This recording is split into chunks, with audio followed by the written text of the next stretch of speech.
Shalom Uvracha, le passage du Tet Tishri, le 9 Tishri. Ubazé Yuvan, en ceci sera compris.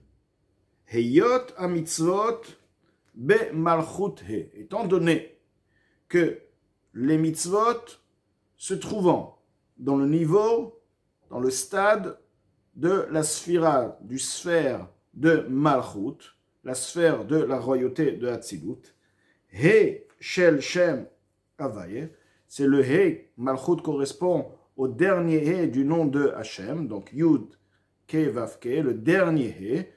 Donc, l'Admor HaZaken nous explique, étant donné que l'emplacement, la source des mitzvot se trouve, d'où la source de les mitzvot découle. Si on veut, les mitzvot ont été créés, ont commencé à exister, la volonté d'Akadosh Baruch Hu au niveau de ces mitzvot a pris forme où dans Malchut. Malchut est le He du nom de Akadosh Baruch Hu, le dernier He. Sheshem Havaye. Ve'at Torah be'ze'er anpin. La Torah c'est quoi? La Torah c'est la volonté d'Akadosh Baruch Hu, la sagesse d'Akadosh Baruch Hu. Alors que les mitzvot correspondent à la pratique, le côté pratique. Alors la sagesse, comme elle est dans le concept, dans l'idée, dans l'étude, elle a pris forme ou dans le niveau plus élevé que Malchut, qui est Ze'er Anpin, donc les sphères qui sont appelées Ze'er Anpin, la petite face, les 6 sphères, donc Chesed, Gvura, Tiferet, etc., ceux qui sont appelés les sphères de l'émotion, des émotions. Vav, Shel Shem Havaye, c'est le Vav 6, du nom d'Akadosh Baruch Hu, il y a Vav et il y a He. Le He dernier, c'est Malchut. Et le Vav correspond aux 6 Sphirot, dont de ces 6 Sphirot est la source, si on veut, de la Torah. Agam chez les mâles.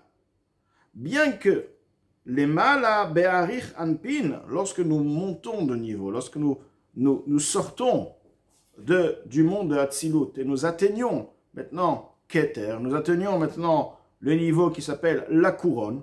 Dans la couronne, il y a 2 niveaux. Il y a Arich Anpin et il y a Atik. Donc, ce sont un niveau plus supérieur que l'autre, mais plus précisément, Atik. Atik représente le niveau profond de Keter, qui est lié avec le En-Sof. C'est le dernier niveau du En-Sof, de l'infini, alors que Arich Anpin est, si on veut, le premier niveau si on veut, le niveau qui est celui qui reçoit, qui n'est plus considéré dans le En-Sof. Maintenant, il dit que lorsque nous montons de niveau, nous atteignons, et nous parlons de Keter, alors le niveau d'Arich Anpin, donc le niveau inférieur de Keter, HaMitzvot hen begulgalta belavnonit. Les mitzvot se trouvent dans Gulgalta veut dire le crâne de Arich Anpin. Alors qu'Anpin, nous avons dit que c'est le visage, maintenant il y a le crâne. Bien sûr, nous restons dans un domaine extrêmement spirituel, extrêmement difficile à comprendre, mais nous essayons quand même de palper, de sonder ce que ceci veut dire, mais ainsi l'expliquer. Le crâne de Arich Anpin, belavnonit, dans Blavnonit veut dire lavan, la blancheur, hi aoucha de l'epalgulta de Saare. Donc, c'est le chemin d'où, à partir de cet endroit, se divisent les Saare, c'est les cheveux. Donc, nous savons que les cheveux poussent à partir de la tête, donc du crâne. Et les cheveux ici représentent quoi? Représentent les 613 voies de la Torah, c'est les 613 mitzvot. Des mitpalga letaria gorchin, qui se divisent donc en 613 chemins, Deoraita, donc 613 chemins de la Torah qui vont par la suite se traduire en 613 mitzvot, chez Beze'er Anpin, se trouvant, comme nous avons cité auparavant, Ze'er Anpin, les 6 midot de Hatzilut, les sphères de l'émotion, sont la source de la Torah. Beshor et Torah, Denafka Mechochma Ilaha, non, la source même de la Torah. La source même de la Torah, nous avons dit que la Torah provient où? Chochma Ilaha, la Chochma supérieure, étant donné que Chochma, c'est la sagesse d'Akadosh Baruch Hu. Donc c'est la source même de la Torah. En effet, il faut monter plus haut. C'est dans le moach stima, donc le cerveau voilé, se trouvant dans Arich Hanpin. Donc ce sont des notions très très profondes, très compliquées. Pas compliquées, très profondes. Déjà comprendre un aveugle, on va lui expliquer des couleurs. Bon.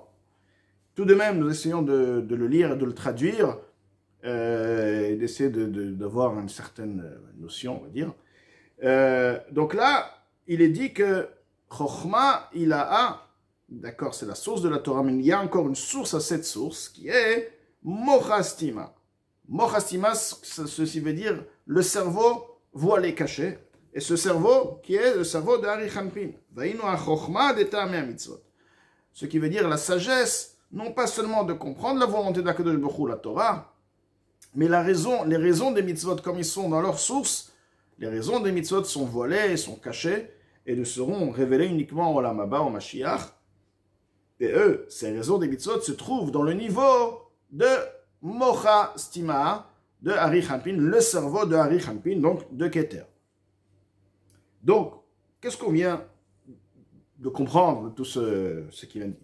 Apparemment, il y a une contradiction. D'un côté, nous disions que la source des mitzvot, c'est Malchut. Et la source de la Torah, c'est les Midot. Donc, la source de la Torah est plus élevée que Malchut, parce que Malchut, c'est inférieur à Ze'er Anpin. Donc, la source de la Torah est bien plus élevée que la source des mitzvot. D'accord. Ensuite, lorsque nous montons de niveau, on trouve... Alors là, le contraire, on trouve que la source de la Torah, c'est quoi? C'est le cerveau. Mais la source des mitzvot, c'est le crâne. Le crâne contourne le cerveau. Donc, les mitzvot sont plus élevés à la source de la source. Dans la source de la source, il se trouve que les mitzvot proviennent d'un niveau plus élevé, car il y a une source, et la source même a une source encore plus élevée. Dans la source number one, les mitzvot proviennent d'un niveau moins élevé que la Torah. Lorsque nous montons à la source même de la source, on trouve là-bas que les mitzvot sont bien plus élevés, leur racine est bien plus élevée que celle de la racine de la Torah. Alors comment est-ce possible? Et là, le Moraz Zakrin explique que Chotam, Amitaper, un exemple d'un Chotam, c'est quoi? Un tampon. Nous allons faire un tampon, nous avons donc le tampon gravé à l'époque. À l'époque, on faisait donc, c'était un tampon qui était tamponné sur une certaine matière, de la pâte ou genre de pâte. Donc les lettres étaient vraiment visibles. C'était pas comme aujourd'hui avec de l'encre. C'était vraiment, les lettres étaient visibles. Alors, nous avons un tampon qui fait ressortir les lettres et un tampon, les lettres seront gravées, si on veut, à l'intérieur même de la matière de cette pâte-là. Maintenant, la différence sera lorsque les lettres du tampon seront extérieures, sont ressorties. À partir de là, lorsque le tampon va plaquer, va tamponner sur cette pâte, on va dire, donc les lettres qui seront maintenant dans cette pâte seront intériorisées, seront à l'intérieur, gravées si on veut, à l'intérieur de la pâte. Mais lorsque le tampon, les lettres du tampon sont gravées dans le tampon, dans la matière du tampon, à partir de là, lorsque le tampon va taper sur la matière, ceci va faire en sorte que les lettres vont ressortir. Donc on voit un effet contraire, que lorsque les lettres sont à l'extérieur, ils vont former des lettres à l'intérieur, et vice-versa. Donc dans cette idée, on peut comprendre que effectivement la Torah et les mitzvot, lorsqu'ils se trouvent dans leur source, en effet, c'est tout à fait l'opposé. Les mitzvot qui ont l'air d'être inférieurs, la source des mitzvot inférieure à la Torah, en effet, ils sont bien plus élevés que la source de la Torah. Venaoutz trilotan besofan. Et naoutz est planté leur début dans leur fin. C'est-à-dire que du fait que le plus, comme on dit, ce qui est plus bas, ce qui est plus haut tombe plus bas. Donc les mitzvot qui sont inférieurs à la Torah, en effet, ils sont inférieurs à la Torah à un certain niveau, mais dans leurs racines, ils sont bien plus supérieurs à la Torah, car le début est lié avec la fin. Ce que tu vois à la fin, en effet, sache qu'il est lié avec le tout à fait premier niveau. Et ceci est lié avec ce qu'on a expliqué jusqu'à maintenant, car comme expliqué auparavant, le En-Sof, le niveau En-Sof infini, se révèle dans Malchut, parce que c'est justement avec le En-Sof qu'il est possible de créer un Yesh Me'ayin. Donc, il se trouve que le En-Sof qui se révèle dans Malchut, et qui ne se révèle pas de la même manière dans les sphirotes qui lui sont plus élevés, dans les 6 sphirotes sont plus élevés. Donc, c'est justement ça, étant donné que le En-Sof va se révéler dans Malchut ceci montre bien que le En-Sof et que Malchut est lié à un niveau qui est plus élevé que les sphirotes qui lui sont, qui la dépassent, si on veut, dans le monde de Hatzilut. Et ceci donc nous explique en effet Naoutz Trilotan Besofan. Ou Koach Ha-En-Sof Ivro Yesh Me'ayin. Donc cette force, la puissance de pouvoir créer une existence, et dont cette existence va se considérer. Alors, comment est-ce possible de créer une existence? Et que cette existence ne va pas connaître sa source, ou même, ça va connaître sa source, ça va dire j'existe, ça va se sentir une existence à part elle-même, alors que toute l'essence même de la divinité, en effet, la divinité fait créer la chose de zéro. C'est pas une création à partir de quelque chose d'autre. Donc comment est-ce possible que cette création qui est créée à chaque instant peut se considérer? Comment est-ce logique une chose pareille? Mais c'est la force du En-Sof. Étant donné que c'est le En-Sof qui a rien par-dessus lui, c'est l'infini, c'est le tout premier niveau. Donc lui aussi va créer de même une création, elle aussi, elle va se ressentir comme une existence, comme un En-Sof, c'est-à-dire comme une existence à part elle-même. Et non pas. Donc, le En-Sof, à la différence de Ila ve Alul, c'est le Ila ve Alul, donc ce sont donc les niveaux qui sont reliés une à l'autre, d'accord? Cause à effet, dont Shiye à Alul, que l'effet Mukaf Milato est contouré par sa cause. Ou Batel Bimtsiut, étant donné qu'il est entouré, il est contouré, donc quelque part, il est effacé dans son existence. Rak Ye Ayesh Davar Nifrad Melokut. Mais justement, Yesh Me'en, c'est de faire un Yesh. Il y a une existence. Cette existence, j'existe. Il y a la divinité, mais il y a moi. J'existe. J'accepte la divinité. J'accepte Akadosh Baruch Hu. Je suis soumis à Akadosh Baruch Hu, mais j'existe. Donc, c'est justement le point de ce point Yesh qu'il y ait déjà Nifrad. Ils se sentent séparés de la divinité. Birde, c'est la raison. Et pourquoi? Parce que c'est de la seule manière qu'on peut faire un roi. Pour que le Mahatzi, le créateur, l'émanateur, béni il est, puisse devenir roi sur ceux qui sont séparés comme un roi. Il ne peut être roi que sur le peuple qui est séparé. Il ne peut pas être roi sur sa famille. Il ne peut pas être roi même sur les ministres. Il peut être roi d'une certaine manière, mais vraiment la royauté, elle se déclare clairement, c'est sur le peuple qui est loin complètement, qui n'est pas lié au roi. C'est là où le roi prend toute sa forme de royauté. Donc pour ceci, Akadosh Baruch Hu a créé, et les créations d'Akadosh Baruch Hu se sentent séparées d'Akadosh Baruch Hu, car c'est de cette manière que si on veut, Akadosh Baruch Hu se fait roi, d'accord, se fait roi. Alors on parle de toutes les créations, même des mondes spirituels, Bria, Yetzira, Asiya, et même dans Hatzilut. Donc c'est de cette manière, c'est par ce sentiment où la créature se sent une créature, se sent une existence. À partir de là, la créature va former et va donner, si on veut, à Kadosh Baruch Hu le concept de roi. Et ceci, bien sûr, ceci est lié avec l'accomplissement des mitzvot. Lorsqu'il y a un roi, c'est pas seulement que le roi, il existe, mais c'est le peuple qui accepte le roi et qui réalise et qui accomplit les mitzvot, les lois du roi, chez Itzavé Alem, qui leur donne, qui leur commande, justement le commandement du roi, Dvar Melech, qui donne encore, qui ajoute et qui perfectionne justement ce concept et cette puissance royale. Vesof Maaseh Marshava Trila, la fin de l'action se trouve déjà dans la première pensée. C'est pourquoi dans Yerushalmi il est dit Velet le Rabbi Shimon. Est-ce que Rabbi Shimon Bar Yochai, il ne tient pas de la halacha qui dit que celui qui étudie la Torah, et maintenant le moment de la mitzvah du lulav est là, il doit s'arrêter de son étude, accomplir la mitzvah du lulav, et ensuite continuer son étude.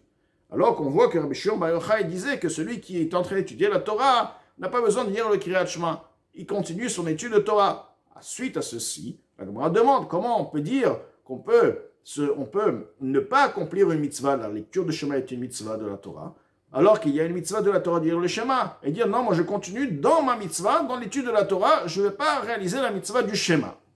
Pourtant, on sait très bien que celui qui étudie la Torah, il doit s'arrêter pour faire la mitzvah du Lulav. Quelle différence entre le fait de s'arrêter pour réaliser la mitzvah du Lulav et la mitzvah de Kriyat Shema? La Gemara, elle répond là-bas, différence entre Shema et Israël, que ça reste toujours dans le contexte de l'étude, alors que le Lulav, c'est une action. Donc, on voit de là de quoi? On voit de là l'étude de la Torah de Rabbi Shimon Bar Yochai, l'étude de la Torah aussi, Torato ou Manuto, tout de même, la finalité, c'est quoi? C'est la mitzvah. Donc, on voit justement l'importance de la mitzvah qui est suprême sur l'étude de la Torah.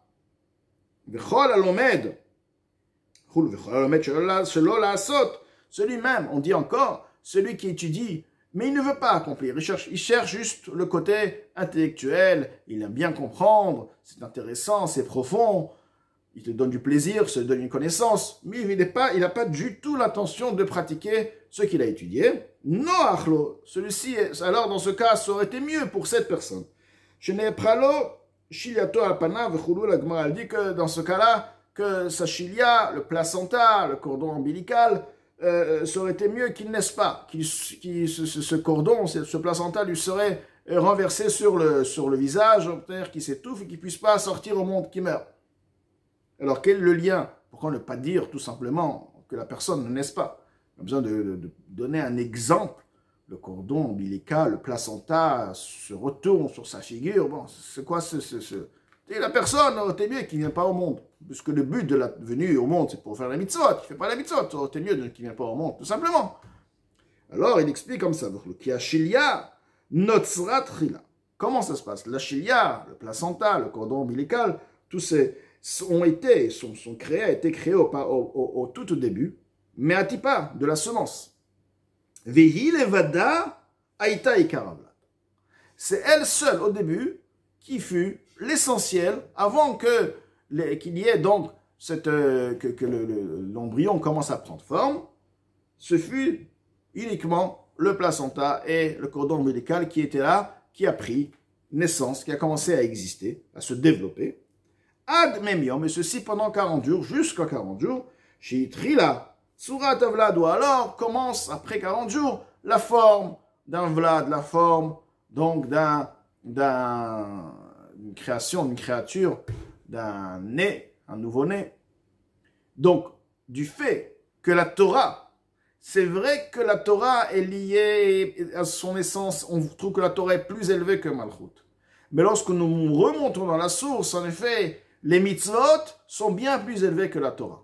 Donc ça ressemble un peu, c'est vrai que l'essentiel c'est le Vlad, c'est vrai que l'essentiel c'est le nouveau-né, mais la source même du nouveau-né c'est quoi? C'est le cordon ombilical, c'est le placenta, c'est la source même, et étant donné que si cette personne étudie uniquement pour faire, c'est comme s'il il reste seulement sur le niveau du placenta et il ne va pas par la suite continuer, il reste justement sur le niveau sur le niveau du Vlad, le deuxième niveau, le niveau qui va se développer, et non pas sur, si on veut, il nie complètement la source même de la Torah, qui est dans les faits les mitzvot. Donc, dans ce cas-là, ça aurait été mieux, mida keneged mida, mesure par mesure, que lui aussi ne serait pas venu au monde. Vekara mitzvot. De la même manière sont les mitzvot. Hen ikar, la Torah. Les mitzvot sont l'essentiel de la Torah. Il y a la Torah, la compréhension. Mais l'essentiel de la Torah, la source de la Torah, comme il se trouve dans sa source, comme on l'a dit dans Ari Hanpin, Gulgalta d'Ari Hanpin, c'est les mitzvot. Veshorsha, les mitzvot sont la source même de la Torah. Agam, Shah, mitzvah et Goufi, bien que lorsque nous descendons dans ce monde matériel, on trouve que la mitzvah c'est une action matérielle. Vers Torah et Chochma, alors que la Torah est spirituelle et une compréhension, donc elle a l'air, la Torah, apparemment à un niveau bien supérieur que la mitzvah. Non, on te dit que c'est vrai comme elle se présente ici, mais dans sa source, où tout est spirituel, effectivement, c'est le contraire. La mitzvah, la source de la mitzvah est bien plus élevée que la source de la Torah. Rak sheze bechitzoniut C'est uniquement que lorsque nous trouvons, si nous regardons et nous pouvons constater la Torah et les mitzvot, on voit une différence. On dit oui, bechitzoniyut, de manière extérieure, la Torah est une chokhma et la mitzvah est une question pratique. Mais bepnimiyut, dans le profond de la chose, c'est-à-dire quand la chose se trouve dans sa source, la Torah est moins élevée que les mitzvot, bien plus, les mitzvot sont la racine, la source même de la Torah.